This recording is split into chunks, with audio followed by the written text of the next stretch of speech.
السلام علیکم دوستو، میں ہوں آپ کا میزبان عاشق حسین اور آپ دیکھ رہے ہیں میرا یوٹیوب چینل عاشق میڈیسن انفو۔ میں امید کرتا ہوں آپ سب خیریت سے ہوں گے۔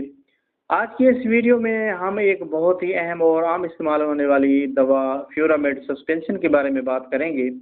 اگر آپ کے گھر میں بچے ہیں یا کسی کو پیٹ کے مسائل رہتے ہیں تو یہ ویڈیو آپ کے لیے بہت اہم ہونے والی ہے، کیونکہ آج کی اس ویڈیو میں ہم بات کریں گے کہ فیورامیڈ سیرپ کیا ہے، اس کے فائدے کیا ہیں، یعنی اس کو کن کن مسائل یا بیماریوں کے لیے یوز کیا جا رہا ہوتا ہے، طریقہ استعمال اور اس کی صحیح ڈوز کیا ہے، اور آخر میں اس کے سائیڈ ایفیکٹس یا نقصانات کے بارے میں بات کریں گے۔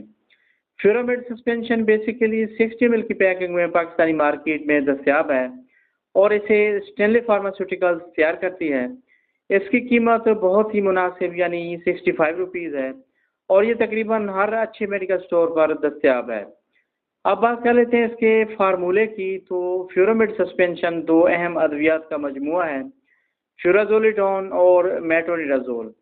فیورازولیڈون بیسیکلی ایک اینٹی بیکٹیریل اور اینٹی پروٹوزوا ایجنٹ ہے، جبکہ میٹرونیڈازول انفیکشن پیدا کرنے والے جراثیموں کے خلاف لڑتا ہے۔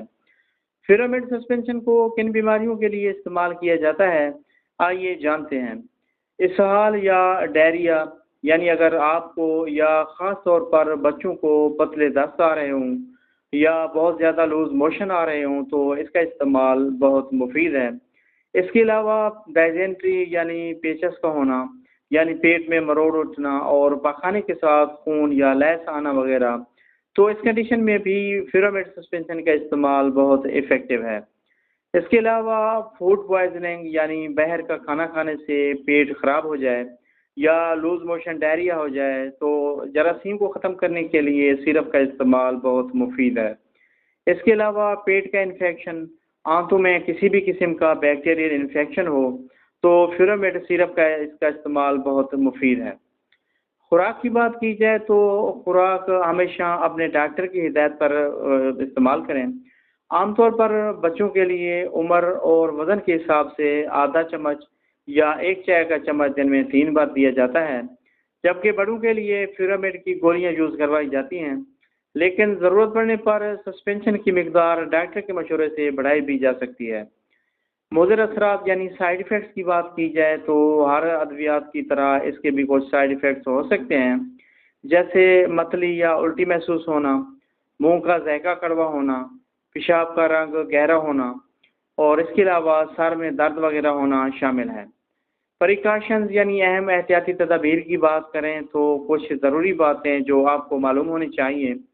اسے کبھی بھی خالی پیٹ نہ دیں، ہمیشہ کھانے کے بعد استعمال کریں۔ اگر کسی کو جگر یا گردوں کا مسئلہ ہے تو اپنے ڈاکٹر کو ضرور بتائیں۔ حمل یعنی پریگنینسی کے دوران اس کا استعمال ڈاکٹر کے مشورے کے بغیر نہ کریں۔ اینٹی بایوٹکس کا کورس ہمیشہ پورا کریں، چاہے طبیعت ٹھیک محسوس ہو رہی ہو۔ تو دوستو، یہ تھی آج کی معلوماتی ویڈیو جو فیورامیڈ سسپینشن کے بارے میں تھی۔ اگر آپ کو یہ ویڈیو پسند آئی ہو تو اسے لائک کریں، اپنے دوستوں کے ساتھ شیئر کریں اور میرے چینل عاشق میڈیسن انفو کو ضرور سبسکرائب کریں تاکہ آپ کو صحت اور ادویات کے متعلق ایسے معلوماتی ویڈیوز ملتی رہیں۔ کسی بھی دوا کو استعمال کرنے سے پہلے اپنے ڈاکٹر سے ضرور رجوع کریں۔ ملتے ہیں نیکسٹ ویڈیو میں، تب تک کے لیے اللہ حافظ۔